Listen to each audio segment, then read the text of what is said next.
Oi, crianças! Agora a gente vai dar continuidade à nossa aula de História. Brasil, África de todos, né?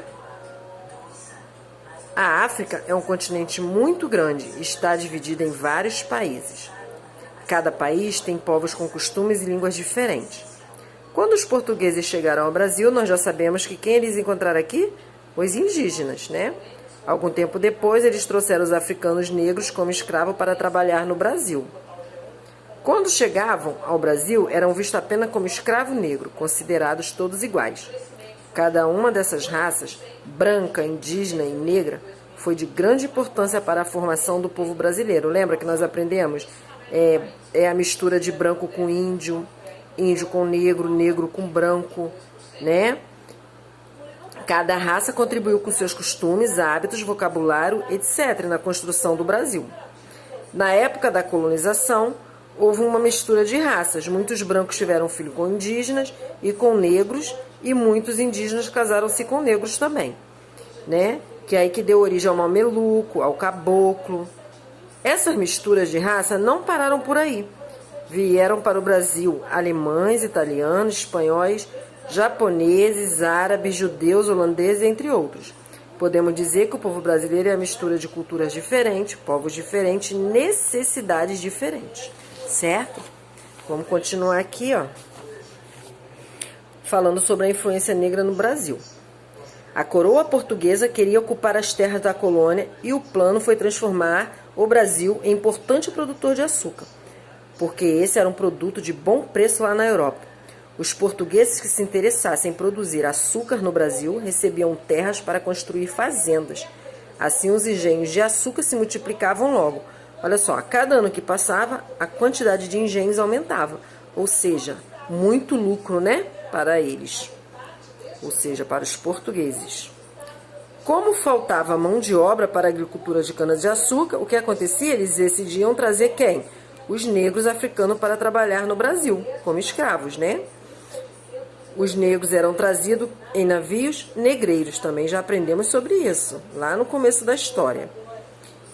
Eles vinham muito juntos uns dos outros e não tinha espaço nem para deitar. No percurso, eles não podiam tomar banho, nem tinha como, e também não podiam se exercitar ou respirar ar fresco. Muitos transmitiam doenças aos outros e alguns terminavam morrendo antes mesmo de chegar ao seu destino, né? E esses que morriam eram jogados ao mar. Quando os negros chegavam ao Brasil, muitos estavam desnutridos por não terem se alimentado direito.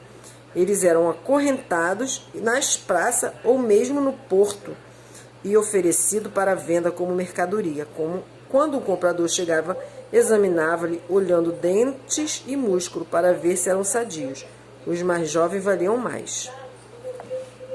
Aqui, ó, o engenho de cana-de-açúcar como era, tá vendo? Tudo é trabalho braçal, ó. Depois de comprados, os negros eram levados para o engenho, onde iriam morar em uma espécie de galpão. Sem conforto algum, eles dormiam amontoados no chão e não tinham lugar para fazer suas necessidades. Já pensou, gente? O nome desse lugar eram senzalas. Hoje a gente vê muita história de negros, né, da época da escravidão, em filmes de época, novelas de época, como a Escravizaura, que está passando, acho que na Record, né? Na senzala, o negro não tinha liberdade para ir e vir. Ele acordava muito cedo e começava a trabalhar sempre vigiado pelo feitor. O feitor era o responsável pelos negros. Caso acontecesse algum desobedecer, o feitor ou o senhor de engenho era castigado. Apanhava de chicote, ficava preso pelos braços e pelas pernas. Um dos castigos mais temidos pelos negros era ser chicoteado no tronco. No início, eles trabalhavam carregando grãos, plantando e colhendo. Depois foram trabalhar na mineração, cavando túneis e garimpos, garimpando pedras. Eles não tinham descanso e trabalhavam em serviço pesado, né? Alguns negros trabalhavam na casa grande, e por isso eles tinham roupas melhores. Lá eles cozinhavam, cuidavam da casa e dos filhos dos senhores. No dia a dia, os negros não recebiam tantos alimentos, e só recebiam o quê? Sobras, né? Eles matavam porcos, comiam as carnes melhores e davam o resto para os negros, como rabo, pé de porco, orelha de porco, né?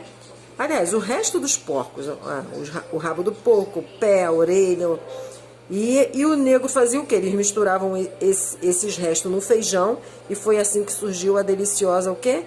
Feijoada que a gente conhece hoje. Mais uma culinária africana que é uma delícia. Continuando aqui, ó. Eles também deixaram pra gente nas danças maracatu, congada, capoeira. Aqui, ó, o frevo, o samba, o fandango.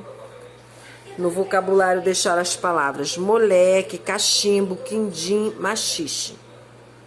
No instrumento musical, agogô, berimbau, atabaque, reco-reco, pandeiro, tambor e bongôs. Na alimentação, mocotó, quibe, feijoada, que a gente acabou de ver lá. Nos vestuários, colares, lenços, pulseira e turbantes, né? Então, essas foram as culturas deixadas pelos povos, pelos negros, a cultura africana, né? Então, agora nós vamos fazer aí a página 24, 29 e 30. Tá muito mole esse dever, porque essas histórias que a gente leu aqui hoje, a gente já viu nas aulas anteriores, lá no começo da nossa história, quando a gente começou a falar sobre história, tá bom? Então, faça aí as páginas 24, 29 e 30. Depois a gente vai começar a corrigir, tá?